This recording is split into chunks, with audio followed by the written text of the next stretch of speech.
That night began like any other weekend. A few friends, some drinks, laughter echoing through our tiny apartment.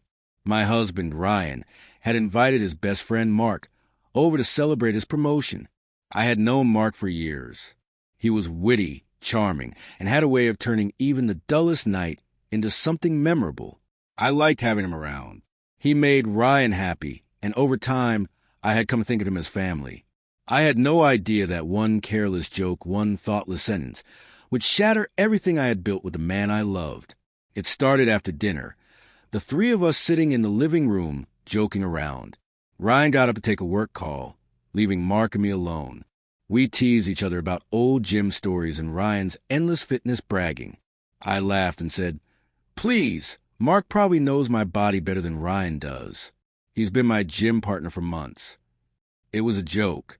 Nothing more. Just a silly, thoughtless line tossed out in laughter. But Ryan returned to the room at that exact moment and heard it all. His expression shifted instantly. The smile vanished. He froze, then slowly asked, "What did you just say?" I turned to him, stomach twisting. "Ryan, wait. It's not what you think." He raised his hand, eyes burning with disbelief. "So Mark knows your body better than I do?" Mark tried to speak, voice cracking. "Man," she was joking. But Ryan didn't listen. He just stared at me like I confessed the ultimate betrayal. No yelling, no movement, just silent, raw fury. Then, without a word, he walked out. He didn't come home that night. The next morning, I called over and over, texted endlessly, explaining, apologizing, begging him to talk. "It was a joke, Ryan. I didn't mean it like that." Nothing. Finally, Mark showed up at my door, looking pale. "He's not answering my calls either," he said. "He's really hurt, Anna. He thinks something's going on between you two." Tears burned my eyes. Then, telling the truth, I begged.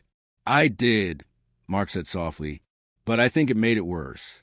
He asked me if I'd ever thought about you like that, and I couldn't answer fast enough.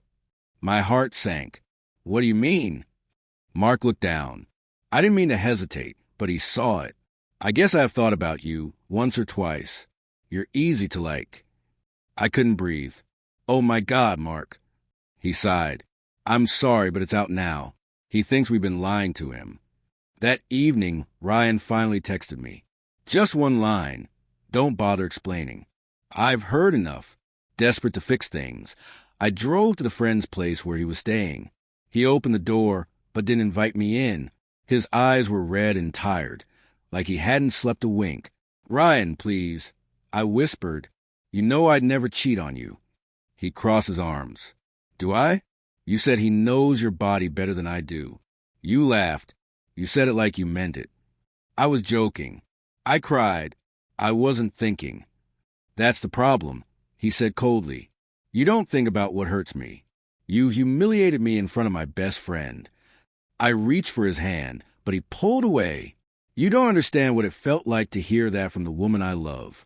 You turned my best friend into a stranger and my marriage into a joke." Weeks passed. He moved out. The silence between us was unbearable.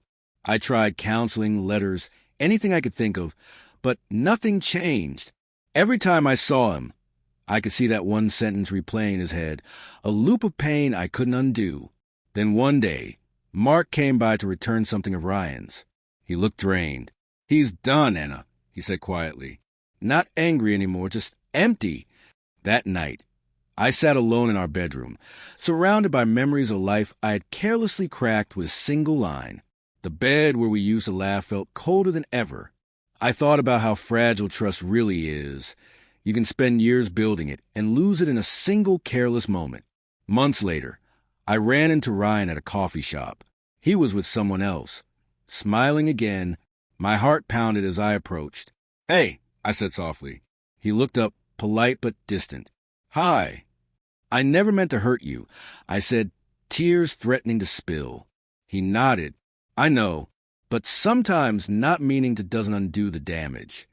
He turned back to his new partner, holding her hand like it was something precious he'd learned never to take for granted. I walked away quietly, realizing I had destroyed something irreplaceable. Not through betrayal, not through lies, but through carelessness. One joke, one sentence, one single moment that changed everything forever.